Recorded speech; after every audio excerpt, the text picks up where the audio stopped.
So hello everyone, in this part we are going to talk about Fstorm material and maps, but before we go into that part, I have received a message from one of the members telling me that he knows all the lights and everything inside Fstorm, but he has a problem with making the lighting the scene like in a realistic way. And he asked me to do the lighting for this interior scene starting from scratch. Like there's no lighting there, and then I start from scratch and do the lighting, which is a great idea. But the problem is that this scene is already made, and there is like everything in this scene is already detailed enough. And if I do the lighting, it's gonna be pretty simple. I'm just gonna load a few HDRIs and then play with the exposure, and then I have the lighting. I don't think there's anything in there to show or to teach you. And that brings me to the main point, which is in order to have a perfect lighting, you need to have all the previous steps, and the steps afterwards. You need to take them correctly. What that means, it means the modeling, the materials, and of course lighting itself, and then the post-production. These all steps have to be taken correctly in order to achieve a good result. A lot of time we see some renders and then we realize, okay, this is a realistic, the lighting is really good, but it's just not the lighting. If you look at the render, if you go into detail, you see all the steps are taken correctly, especially the last step, which is the post-production. But again, even if you do the perfect post-production, if you are amazing in post-production, you still cannot rescue a bad render. So if you have like a not enough detailed model, then you're not going to have a good result. Or even if you have a good model, but the material is not correct, you use the low quality texture, or the material, like in terms of the physical material, is not correct. So these all steps have to be taken correctly in order to achieve a good result. And because of that, I thought if I just want to show the lighting here, it's just not going to make sense. So I prefer to do the lighting, to do the post-production, to do the materials, everything in one, in another project.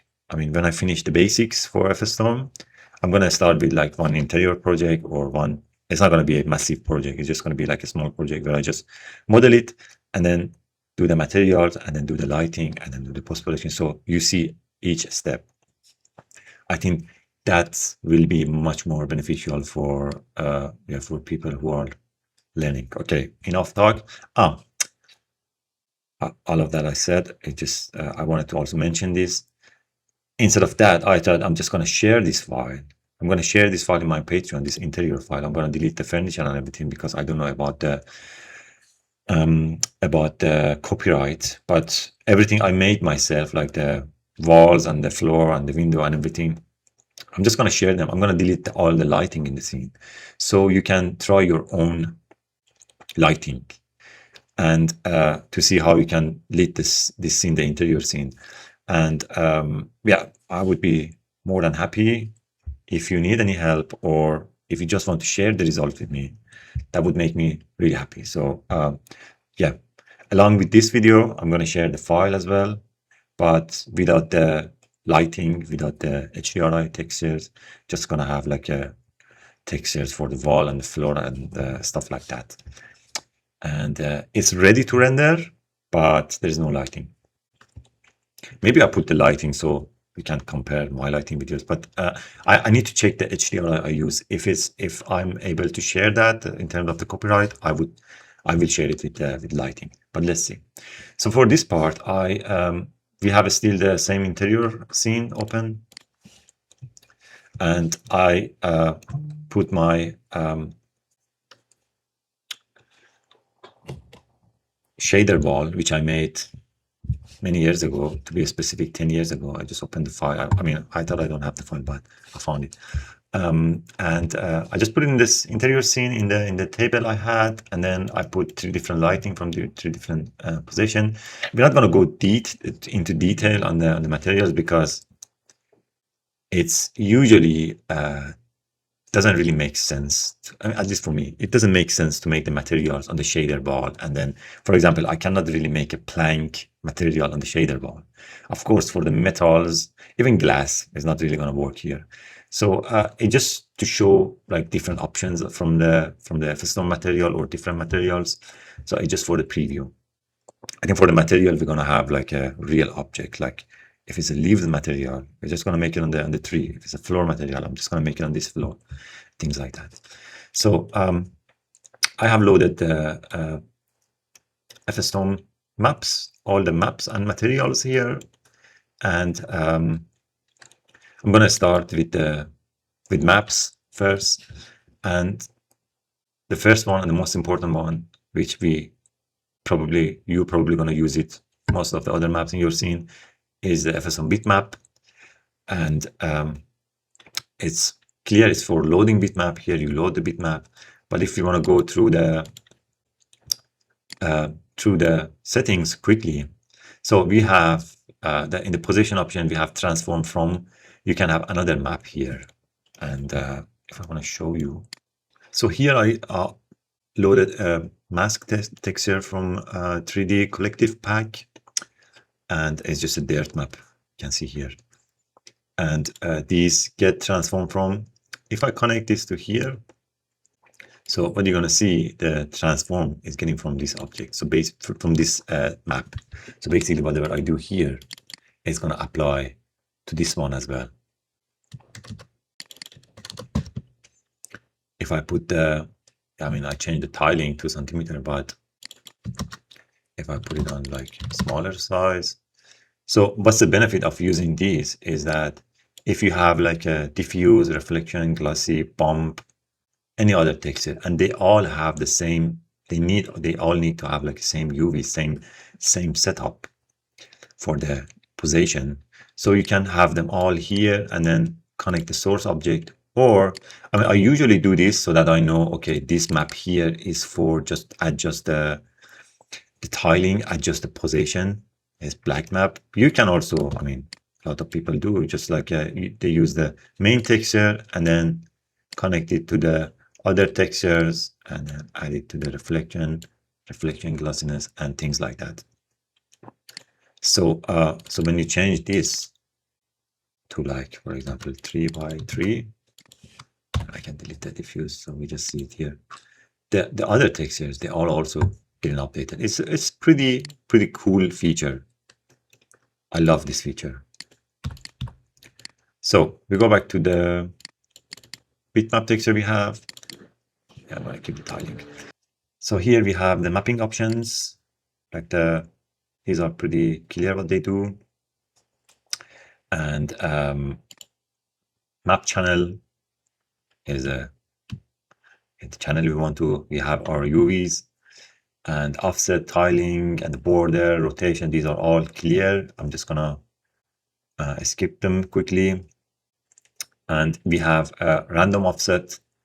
This is pretty useful when you want to randomize an object in different. Then you want to randomize a map in one object or different object. To demonstrate that, I think this is the. I have one camera here, which is a floor camera, and so I'm just gonna. In order to describe that, I am going to pick this material from the floor, and you can see I think I described this in the past videos, but there is like we have one Fstorm switch material where you can switch between the materials. So I'm gonna assign this white material we made to number 2. This one we don't need. I'm gonna delete it, and then switch these from 1 to 2. So this is also pretty useful. So as you can see, I have the texture here. So I applied the material we have, the simple dirt material we made to the floor, and then just made a crop render to see only this part, and lower the tiling just we see like the tiling island like better. And as you can see, these parts are getting repeated in each tile. So here where we use random offset, and for random offset we have different section. Randomize based on material ID, object seed, element ID, random object plus element ID, and then random object material ID, object ID, and map. So basically, material ID is going to randomize the texture based on the ID each material has. For example, if you make the floor with floor generator plugin, each plank is going to have a separate ID. If you don't have separate ID, you just choose element ID. Fstorm is going to automatically assign different ID for each element, but you just have to make sure each plank has like a different element, so they are not in one element. And this is the same also, but with random object and random object plus material ID, which means if you have like, for example, if you have like 5 trees and you want to have different leaves material for each of them, is like, it's better, not different random material for each of them. It's better to, it's like it's doing like a 2-layer of randomization, a random based on the object and then randomized based on the element ID or material ID. So for this, I'm going to just put it on element ID. And if I move this U and be like 5 times, 4 times, 4 is the max. You can see the like repeating effect is gone, and it's just because the texture is being offset maximum 4 times in U and then maximum 4 times in V section. So based on each plank. So if you're not happy, you can change the seed. You get different results. And then, yeah, that's basically it. And it's pretty useful. So if I want to show you on a real, a real life example, like how I made this wooden floor material, and the way I use this randomized texture. Okay, don't get confused with all of this. I will describe it in complete detail later, but for now, I have one diffuse texture and I want to add some sort of scratches, some sort of aged wood plank. And I brought my texture. I want to just describe this part for now. And I have my diffuse texture assigned, and then I mix that with this texture, which is kind of some sort of a scratch and some sort of dirt. And the way I mix it, I just put it on multiply, but that doesn't matter.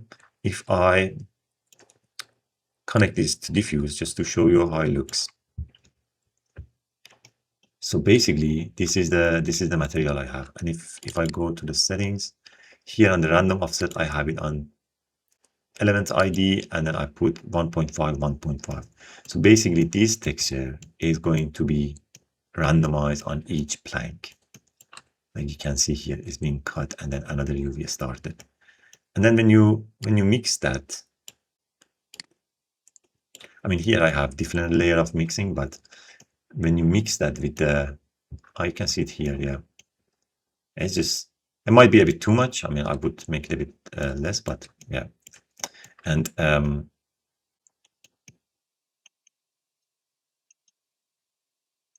yeah, that's how you use this random offset. It's pretty useful. And then the next part is random tiling, which I'm going to back to my camera. So what is this one doing? I am let me disable the and then put it on like 3, for example. I think for this one I can put it in even more, like 8.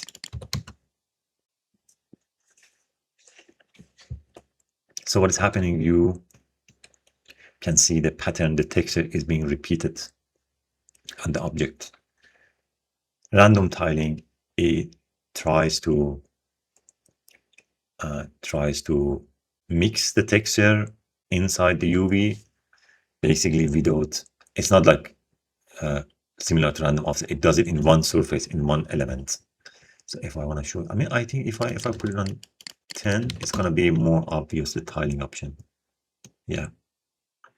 Okay, and then just to try it out, I'm going to make a crop render from this part, and we're just going to focus on this part for now. So we have tiling blend. This is the amount of the tiling as if we put two textures on top of each other, and then we want to blur the edges. Usually I keep this part for the last. I start playing with this first, and let's see what we can achieve with number 2. And then the rotation is also, for this type of texture, rotation is also very important. I would put it in 45 degrees. It's like maximum rotation. It can be even more. Let me put it on 90. So as you can see, the shape started to change. I think for the UVs, I can put like 5. Depending on the tiling you have here, you can play with the number. And I think here is a, yeah, I don't know if you notice, there's like a line here. And it's just because we don't have any tiling blend. And the tiling blend is from 0 to 1. Is it going negative? No. So I'm going to put it on 0.3. So it's going to blur the tiling, the lines, so that we don't see those tiling lines. And if I disable the crop render,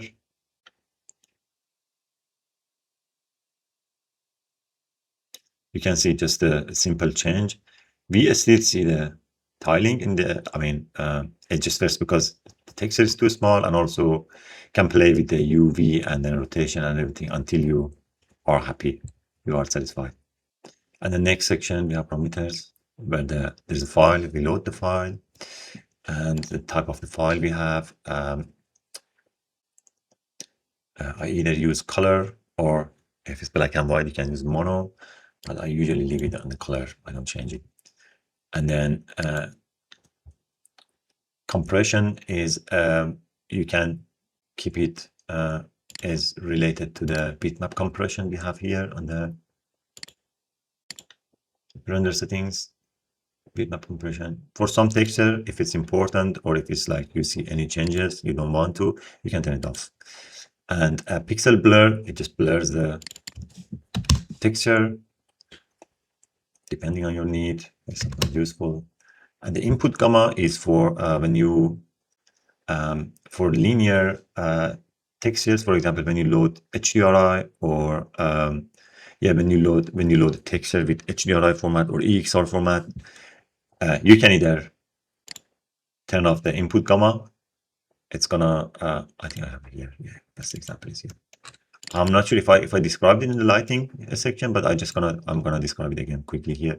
So you see, I have the gamma 2.2 here applied. I just put it like myself, just because I'm used to it. But by default, it's in 1 here. And you can see how dark is the texture. You either can change it to 2.2, or you can disable the input gamma, so it doesn't apply the gamma when it loads the texture. So both of them are working properly, but I just used to putting it 2.2 from here. And then we describe all of this, and then we have normal map.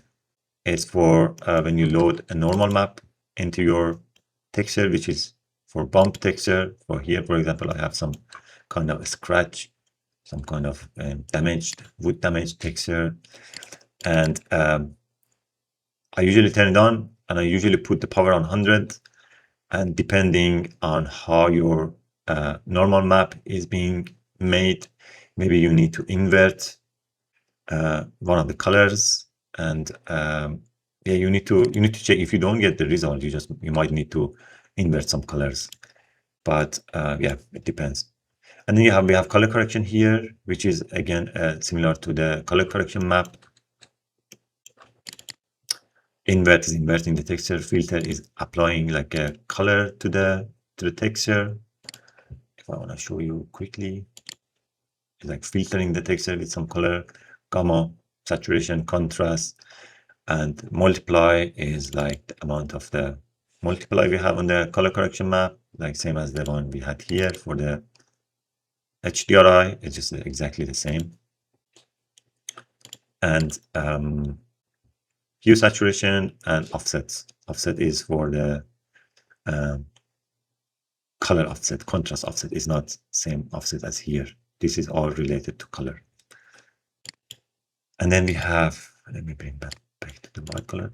We have crop, which we can crop the image. Simple. Timing is for the animation. If we load some animated texture, we can offset the frame and then change the animation speed.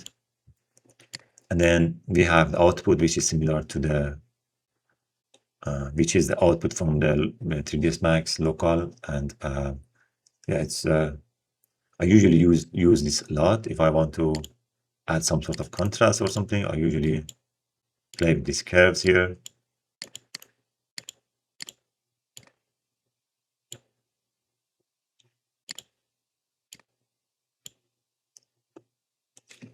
And yeah, that's it for the bitmap, Fstorm bitmap. I think this was the most important one and most time-consuming one.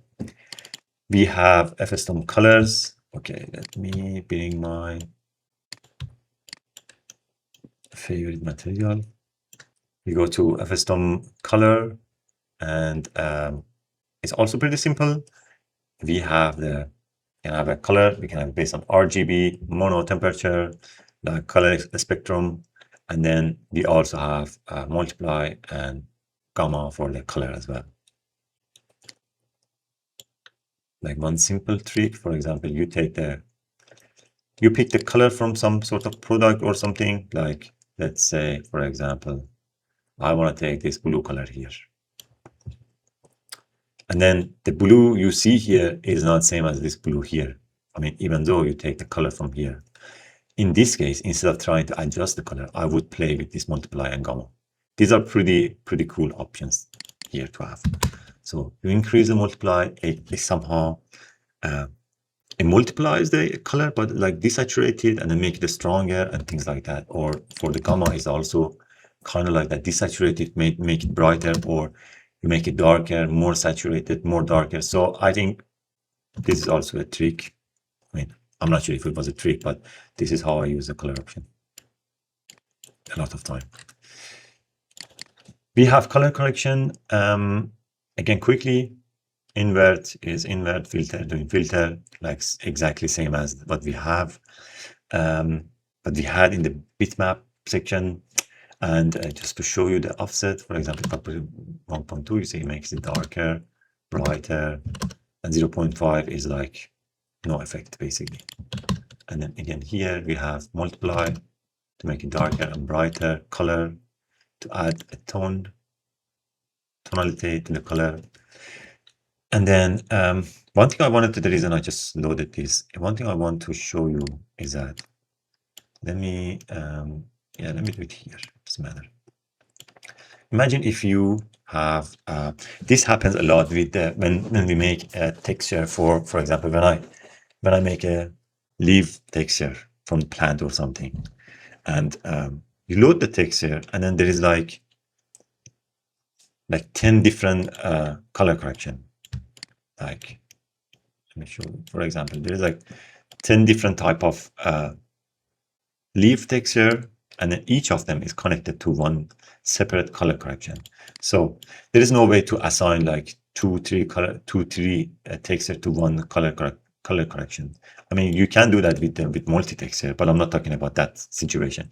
I'm talking about the situation where you have something like this. And then imagine these are all different textures. And what you want to do, you want to change the multiply, for example, for all of them. So what I would do, the trick is that I'm gonna come here and then go to controllers and then float controller. And then I think it was Alembic, no. Controller, I think it's float, Bezier float. You see there's like a Bezier controller, Bezier float value. And come here, you assign this to the multiply. and you see the number change to 1. And then again, you come here, you assign these two, multiply, and then same for here, multiply. So basically you have one more option to change. You have one, not more option, you have one option to change the multiply for all of them. So if I put it on 0.1, you see all of them are going to change. And you can have the same, and then again, assign it to, for example, saturation. So this might sound a bit like time consuming to set up, but it saved me a lot of time, especially like the first idea, the first example that came into my mind was leaves, was about trees. So this is a cool trick. So you have the control separately about everything, and especially if the material is a huge material, there is a lot of texture. Like a lot of time, you take the material from 3D Sky or something, and then you convert it, and then you load it. You get like a crazy node-based material, which you don't want to go through. You don't have time to go through it.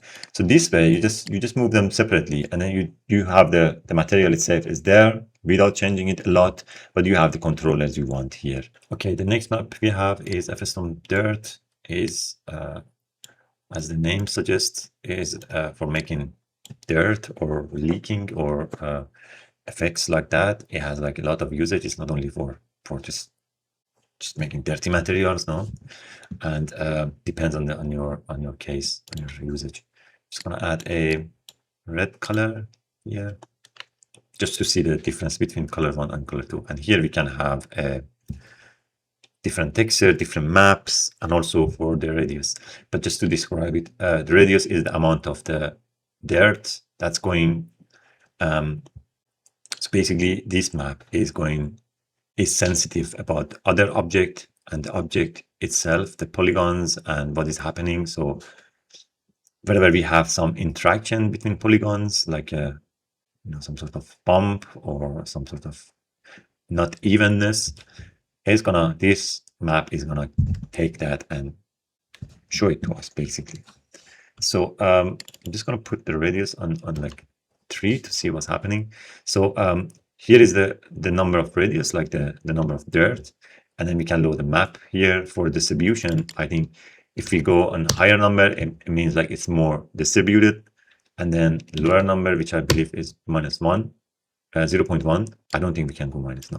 0.1. It just makes the distribution more like less distributed. It's not a radius, it's just and then another layer we have is contrast.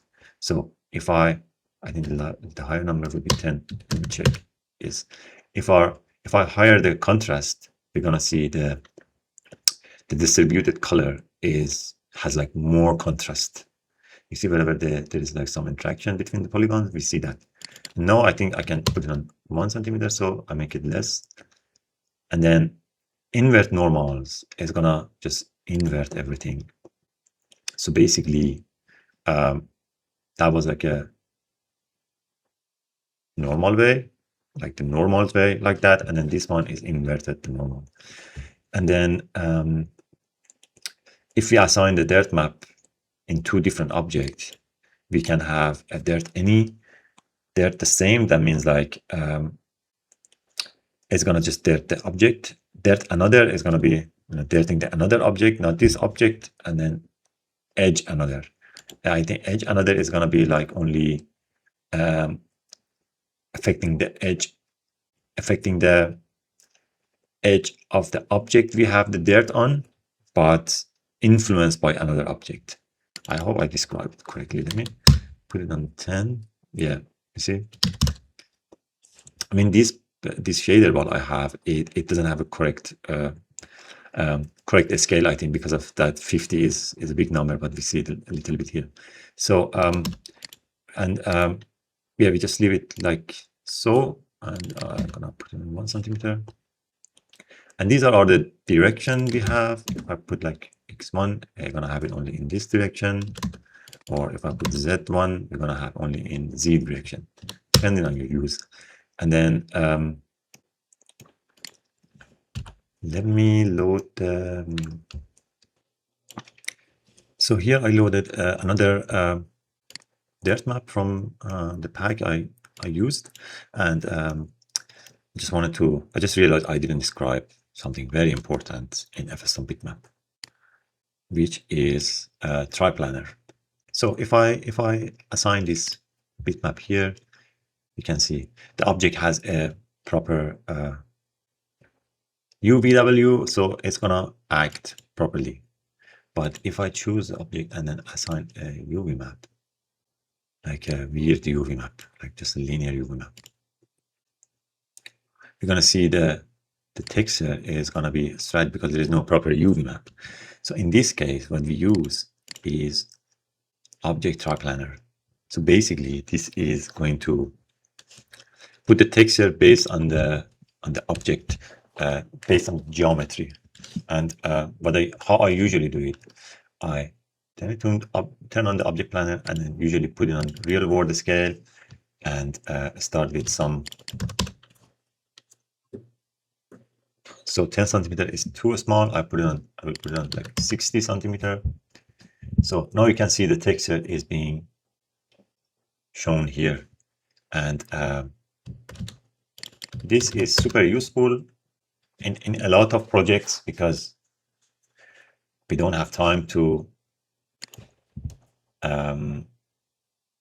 unwrap every object, and then also some objects, even assigning UV sometimes in some cases, like for example this one, I cannot really fix it with assign UV. So this is a quick fix and it works. And we have triplanner blend, which is again similar to this tiling blend we have. So the higher number is gonna blur the edges more. So usually I put it on 0.2, the default number. It works perfect, and it doesn't. I mean, you can't really recognize. I mean, maybe somewhere here we have the edge, or somewhere here, but it's just the way it's just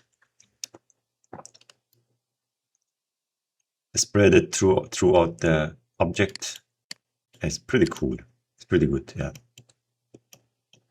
So I have assigned this to our radius texture, and if you go here, you're gonna see these two colors are being influenced. I mean, not influenced, the way they are spread, the way they are scattered throughout the object is being influenced by this texture. And yeah, like I said, you can have different textures, different stuff, and yeah, you can make a lot of stuff with that. So another object is a distance object. This is also similar to dirt, but again, it's like another way of making dirt on the object, on the material, but the usage is just not for making dirt. There is like tons of usage in that. And I'm saying that just because I have the feeling you have to think out of the box.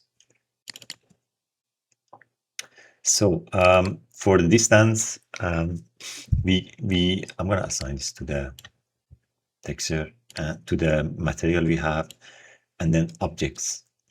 I'm gonna choose this object here, the button object, and then you can see immediately there is a line here. So if I hire the number, like, so the distance between the object button is going to have this color. So now you can imagine we can, we can have offset here, we can invert it, we can make it double side, and we can have more objects. And if I assign the radius texture here, you can see this 50 centimeter fall of black color is being spreaded, is being again influenced by this texture, and then the way is spread on the object. So it has a lot of usage, similar to dirt. You can use it for a lot of different stuff. And for example, if you have a road material, you can select the curve as an object, and then the distance between road and the curve, you give some reflected material, and then it's going to look like it's going to look like it's wet. But yeah, hopefully we have time later, and we make that. And like this dirt and distance material, all of them, they can also used as a mixed texture in a mixed map or mixed material.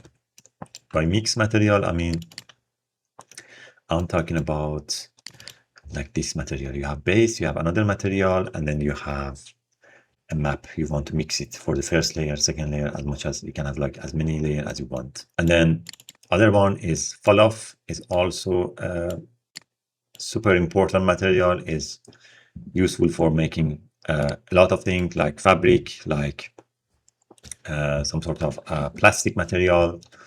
And one thing I also use this fall off material is for inside render elements, which again is kind of not really related to this course, but I show it to you, and hopefully I can show it later. If I have a texture here and then assign the fall off texture to the Fstorm texture element here, what it basically does, it just assigns this fall off to everything in this scene. And this is something invaluable in post-production, because you can see the bump here. You can add it, you can add more bump into your materials, or if you have the curve object like this, you can have this element on top of the curve object just to make it more pronounced, more visible.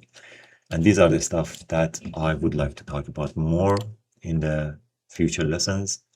I mean, we're gonna have some separate lesson about how to use different element in post-production, and there I'm gonna definitely show that with the example. But for now, we go back to the Fstorm. Here we have like a normal value, and then we have a tangent value, like the beginning of the curve and the end of the curve, and then we have index, which is like somewhere in between. And you can see by changing all of them, you get different results.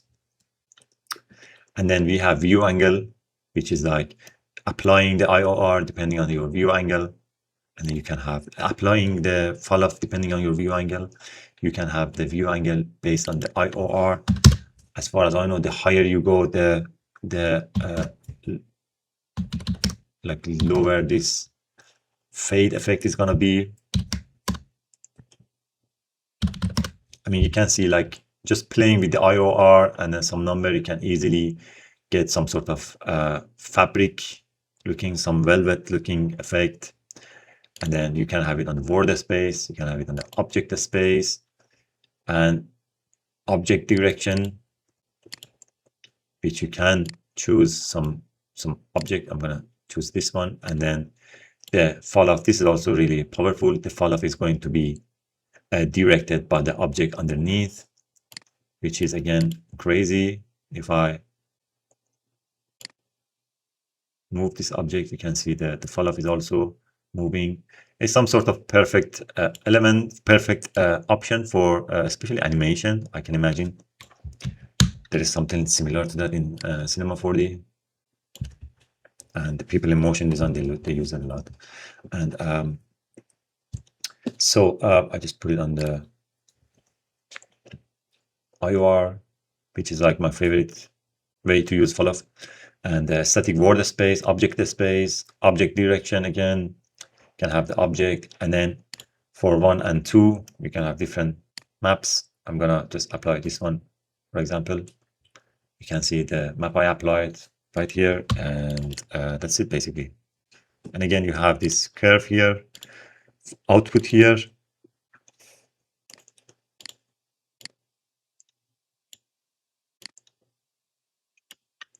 Which again, you can change the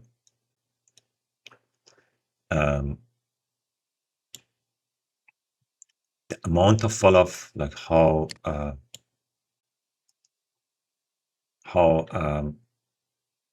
strong is that, just with changing the output. So there are so many options to achieve what you are looking for.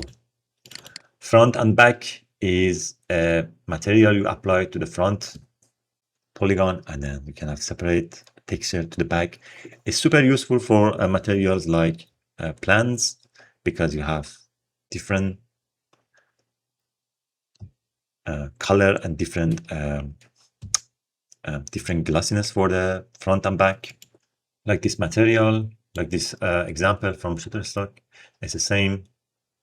It's from the same plant, and then you see the front is greener and more glossy, and the back is brighter, less saturated, and less glossy compared to the front. So you can have that effect easily, either two textures here, or again, use the Fstorm mix material and then have it here. The front material, base material, the back material here. And then you have the front back texture loaded here. It's automatically going to apply black color to the back and then white color to the front. There is another map, it's called Glassy Shadows. I never used it myself, but it's a super useful and interesting map because I have never seen something like that in other renderer. You don't have this amount of control. And I think the best way to show what it does is the example from the Andre himself. And basically what you can do, you can change the shadows, diffuse color and glossy color from the front and back side of an object. See, here is everything black, but still we see it on the reflection. See the shadows, the diffuse gone, and then once this one is going black, the object disappear, but we see it on the reflection. And you have to apply this to the opacity texture here. So we continue with the gradient map. I'm just going to assign it to my diffuse. So I'm going to explain it from the bottom to top. So we have the handles here. We can have like whatever color we want. For example, let's make it. And then by clicking here, we can add more handles and of course different colors. And the good thing is that he has recently updated the gradient map. It's not as simple as it was, so you have like a little bit more control over some stuff, which is always cool to have. And we have linear box. If you look at the map here, we have radial. I mean, they look strange here, but these are having different usage in different scenarios, which we are going to explain. And then spiral, and the mapped one is for connecting the texture. I didn't know that myself. I asked people from Fstorm group. And if I show you the photo, this is the main photo, and then it somehow goes through this color grade and then applied this colors to the bitmap and then applies it here. So basically, in order to have like a better preview here, I'm just gonna put this one to like a normal 1-to-1, and you can see like all the colors we have here is just influencing the image. It has a lot of usage. I never use this inside of Fstorm myself, but inside Cinema 4D and Redshift, this is always the way I add contrasts to the textures. And if I want to show you how, I'm just gonna, so basically the default is on the black and white. So the annoying part is that you cannot move these two, which is, I mean, it's okay, but it would be nice to just take these two and move them. So if you look at the image by moving the black color towards the white, it gives more contrast to the image. I don't think it's going to be useful. I don't think you're going to need to do that inside Fstorm. But yeah, I just wanted to explain this option. And yeah, put it back to linear. So we have offset,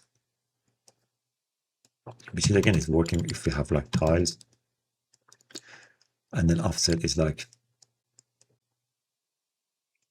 moving the tiles, offsetting like a offset bitmap. And if here we have like a different setting for the offset and tile, similar to what we have here.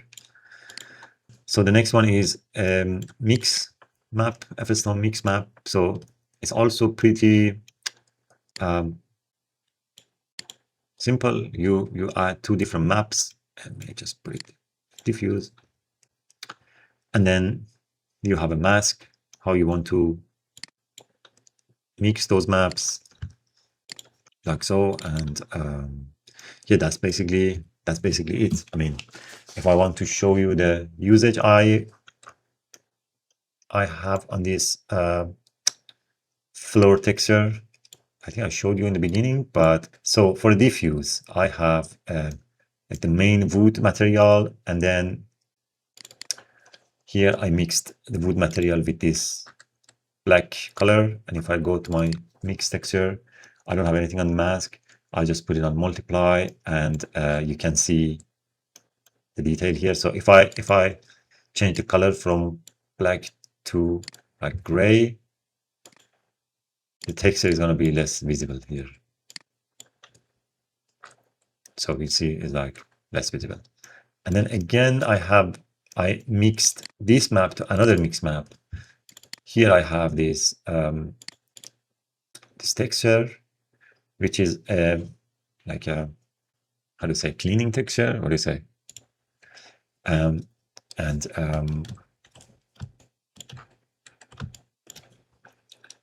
The way I mix this texture is I just put it on addition and change the color. So here also no extra map. And if I move it to white, you're gonna see it like much more stronger here. I wanted to have like a layer of dust on top of the floor, but like very subtle, not so heavy. So it is visible here, but it's like very subtle, like what I said. So because of that, I put the mask color in 70, yeah, which I think is good. I don't want to really change. And then this is also mask. It's also probably we're going to use that a lot for making different materials. And then we have multi-texture, which again is for loading different textures. I'm just going to assign it to this. And then I'm going to assign that to the floor material we have. I'm just going to move this one here. And then to material second. And here I'm going to change to the material 2. So we have this material here instead. So the ID source is similar to what we had in other ID source files, in other ID source maps. And I'm not going to explain that again.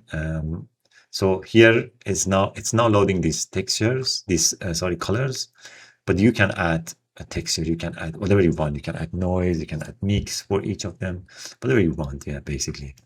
And yep, Seed is changing the seed. And with load a multiply bitmap, you can load, let me load a wood texture. Just gonna load. So I'm gonna load 4 textures, and I put the number to 4 so we don't have the color.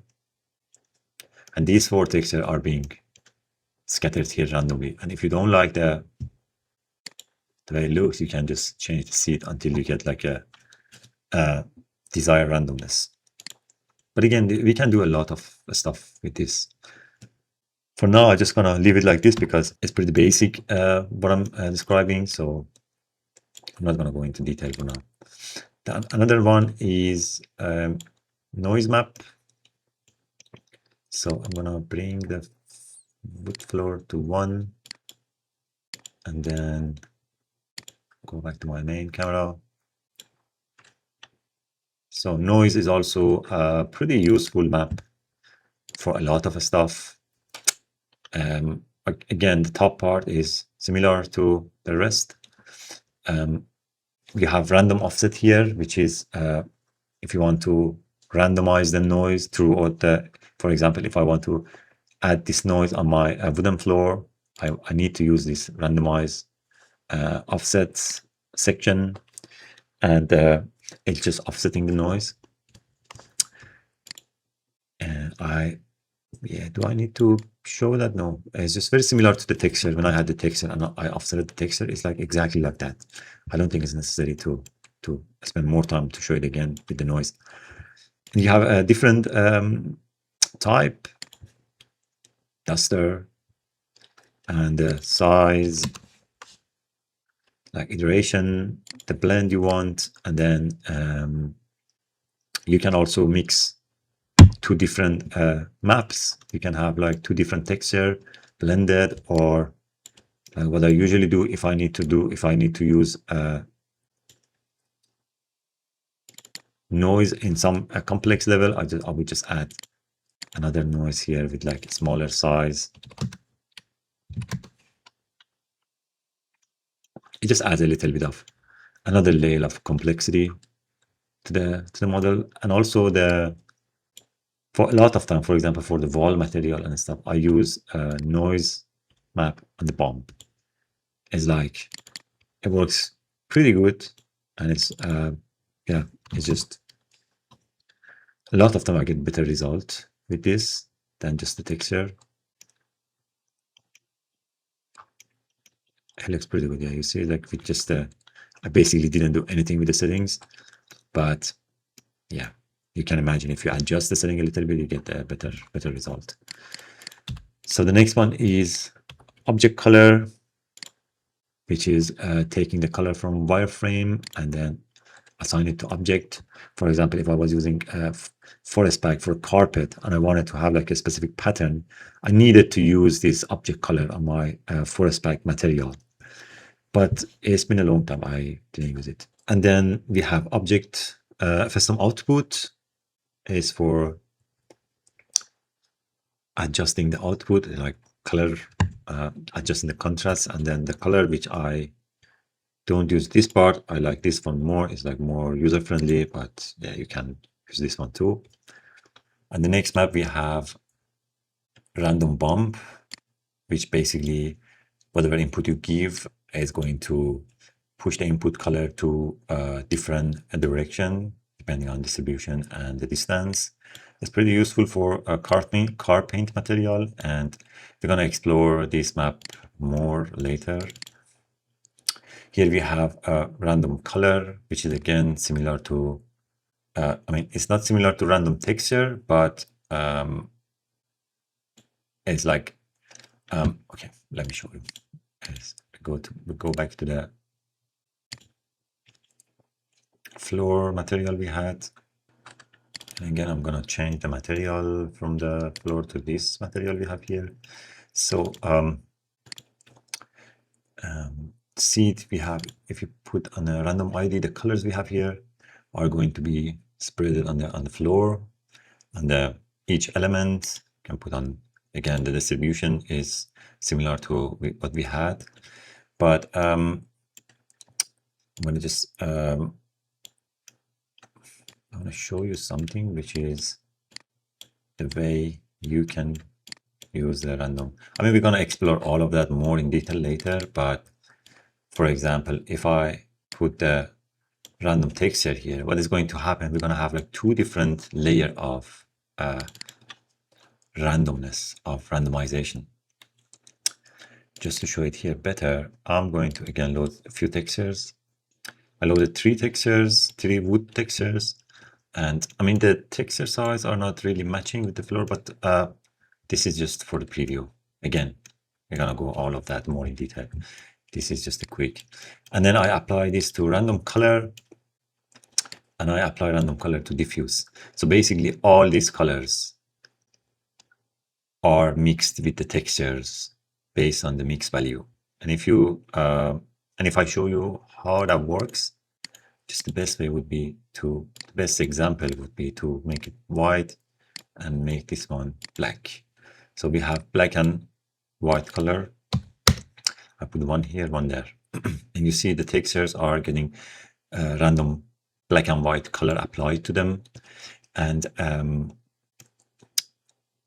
so we have three textures on the floor, and then applying these two color, and the mix value, the lower you get, the amount of, you can see from this preview here, the amount of the texture and the color are being mixed is more stronger. And if I put it on 10, it's less stronger, maybe 5. So you can have like a random contrast on your floor. It's pretty, I mean, mixing all of that together these are all pretty powerful maps. And then imagine if you mix them, pair them with different objects, and then with the different mix materials, mix maps. So you have a lot of opportunities to make some super complex material super fast and easy. So I go back to the floor material I had, and here we have Fstorm Scratch, which is again is a procedural way of adding a scratch on the object. We have a different settings here: thickness, variety, size, and length. This one is also a pretty powerful map. Again, like if I want to show you a quick example, I'm gonna make a metallic material with the glossiness of 8. Yeah, should be okay. I would like to add a front glossy fernal. I mean, I'm gonna describe all of that in the material part, but this one is just for the sake of preview. And if I add this material to the, we can add it to the glossiness, and I'm gonna just try to add it to anisotropy. If I change the power of the glossy anisotropy, like I put it on 1, I mean, oh, 1 is a bit too much. But you can see the, I'm just gonna decrease it a little bit. I think even 1 point. I'm gonna remove the glossy fernal for now.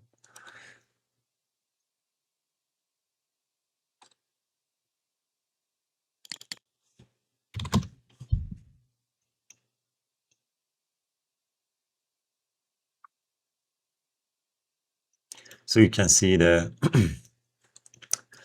the effect of the scratch. I just added to the anisotropy map, and if I remove this anisotropy map and then add it to the reflection glossy texture. So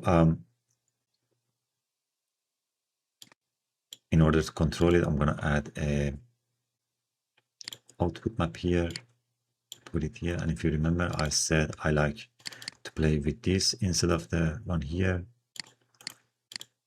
and I think I have to make it brighter. So I'm just gonna push it more towards the make the white part bigger and then the black part lower. And you can see you can just easily, with 2 simple maps without much adjustment. You can imagine if we go deeper into detail and adjust everything, for example, I will decrease the glossiness texture, so it's just only 50%. So you can see the amount of possibilities you have for any kind of materials. And again, if I add this one to the bump, we're gonna have same effect, but somewhat different. But yeah.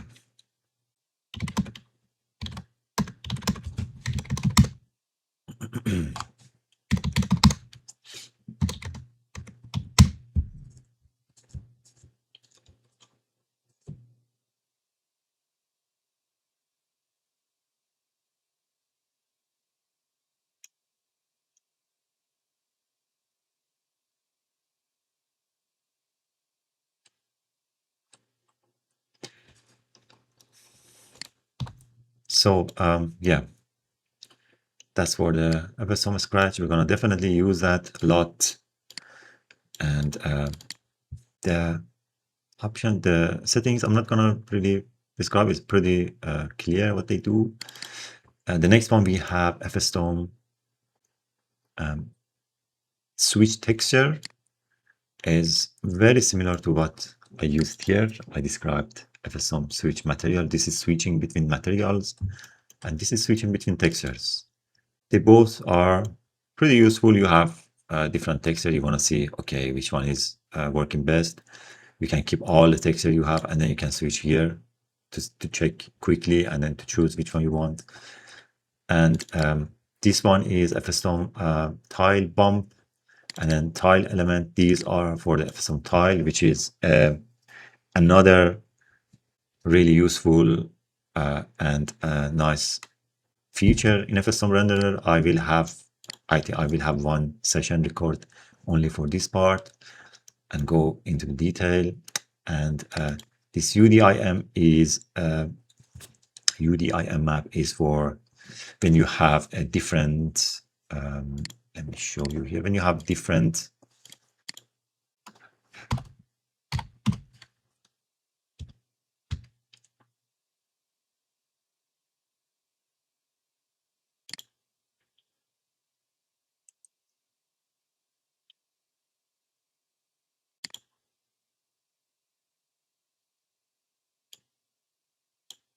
so for some texture, for example, for character, for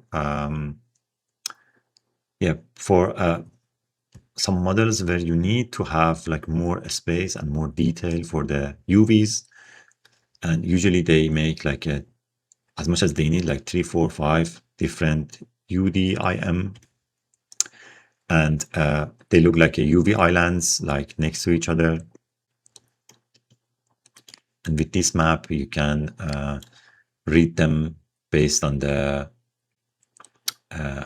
we can say how many columns they are, how many lines they are, and then Fstorm are going to read all the UV islands, all the UDIM layers.